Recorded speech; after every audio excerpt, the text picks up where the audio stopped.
The Strangers, Chapter 1, now out. Let's talk about it. Okay, so The Strangers Chapter 1 is now officially out for you guys to go and check out right now on the biggest screen possible. Now, this is the newest horror movie that brings in a very much a realistic feel of some violent crimes that happen. I mean, that's how it opens up. It opens up with this insane stat about violent attacks in the United States. And I was just like, okay, that's pretty insane. So this is one of those ones where they try to make it really... I don't know if it's based on a true story or not. I don't know. But this is one of those ones where they're like, oh, this is the very, very bad one. One that you don't want to watch. Now, when I go into a horror movie, what am I looking for? I am looking to be, on the edge of my seat. Have that anxiety feeling, that creepiness feel. That's what I'm looking for. I'm looking for the blood and gore. I'm looking for the suspense. That's what I want from a horror movie. I don't expect a horror movie to be Dune Part 2. I don't expect it. I didn't expect The Strangers Chapter 1 to be Dune Part 2. But you know what this movie did do? It kept me on the edge of my seat. I'll say that. It did what I wanted it to do with the suspense. I thought this movie was very suspenseful throughout the whole entire film. And I thought they did a very good job at that. Like, when you're doing a movie like this isn't a slasher film like Friday the 13th or, A Nightmare on Elm Street. It's not that type of film. It's not like Abigail that we just got recently. This is not... Don't go into it expecting to see blood and gore everywhere. That's not what this is. This is about two people who end up in a little town and they are getting stalked by this group of people who are just continuously playing with them.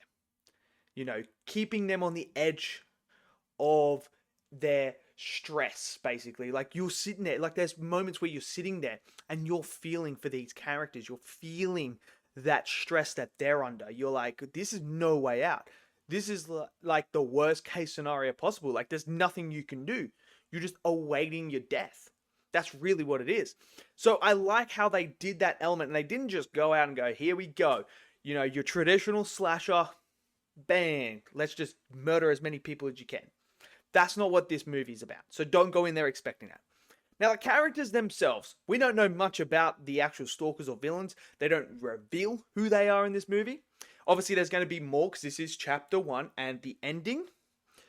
I'm actually kind of hyped for Chapter 2 because the ending was like, when I saw it, I was like, oh, damn. There's so many possibilities that this could go now in Chapter 2, and I'm excited for it. I am. I would be lying if I said I wasn't. But the characters themselves, so we don't know much about the villains of the movie. We don't know who they are, what is their motivation, why they do this. Is it just for... shits and giggles? Do they just do this because it's like this dopamine where they're getting off on it? They're getting this adrenaline rush of doing this, seeing these people cower in corners, cower for their lives. Is that something that they enjoy? So we don't know much about them. That's fine. I understand that. But our two people that we do follow, the two lovely couples that we follow, I like them. I did like them. I was rooting for them to try and survive this whole thing and go through what they're going through. I was like, I want to see them get through because it feels like, like I said, that they do make some dumb decisions. There is something that involves a shed in here and a gun, and I'm kind of sitting there like, you have the perfect place to be set up, and they kind of just abandon. So it's got that trope of the horror feel. How you watch like a Friday the 13th or something like that, and you're like, why are you doing that? Why are you doing that? Makes no sense. There's no reason for you to do that. Stay here or do this instead, right there. It's literally right in front of you. Do it instead of doing the opposite of what is going to get you killed. And look, that trope is in this movie. There is so many moments where I'm like, you chose the wrong option, you chose the wrong option, you chose the wrong option. And, sometimes you're like, you're slow, you're doing that. So that is in here, and I mean, it kind of does take a little bit away to the characters, but nevertheless, I enjoyed them, and yeah, I really liked them.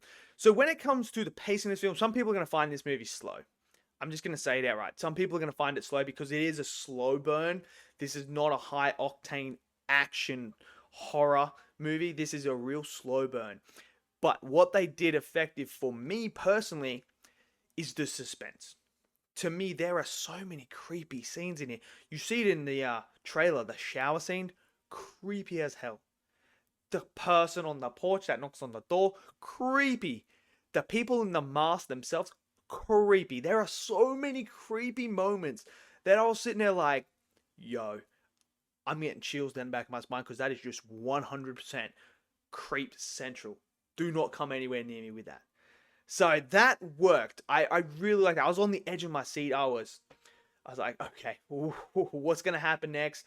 What's going to happen here? Is this going to go this way? Is it going to go this way? Will they survive? Will they not survive? And then you're starting to plot the theories through. Who are the people behind the mask? Who are the ones killing them? So you have that. Now, as for the blood and gore, there wasn't any in here. I mean, there is one scene though. If you guys have seen A Quiet Place, the first one, and you remember when Emily Blunt's going down the stairs and the nail's there, this movie has an equivalent scene to that nail scene. When that happened, everyone just gasped in the theater, and it went dead quiet. I don't think I heard anyone breathe that whole entire sequence. So they did that. They captured that scene perfectly. And it was a hard watch. Not because like it's bloody or gory thing. It's a hard watch because you know the stakes right there in that particular moment. So you feel like you're there with them. So you're not trying to make any noise so that the other people who are trying to kill them don't hear. And I thought that scene was done incredibly well. Shot brilliantly, and that's credit to the writers and a credit to the director. Shot that beautiful, and the performances were good. The performances were great. I have no problems with it. But yeah, overall, there's no blood and gore in here. Like, there is none. At the end, you see a bit of blood in that, but it's not like people getting their heads crushed, people getting their heads sliced off. You know, it's not that sort of violent nature of the film.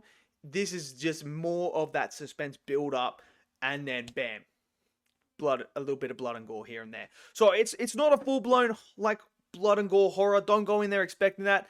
This is a slow burn suspense. I enjoyed it. I'm excited for the next chapter, and I want to see where it goes now. So let me know if you guys have seen The Strangers Chapter 1. What did you guys think of the movie? Did you guys enjoy it? Maybe you didn't, and I totally understand if you didn't enjoy it. This is not going to be for every horror fan. This is not going to be for everyone, because I can see people saying it was too slow and it took forever to get to it, and there was not really this blood and gore that they were expecting. I totally get that, and I totally understand it. So let me know yours down in the comment section below. Smash that like button, click subscribe, and I'll see you guys next video. Until then, stay safe, and peace out.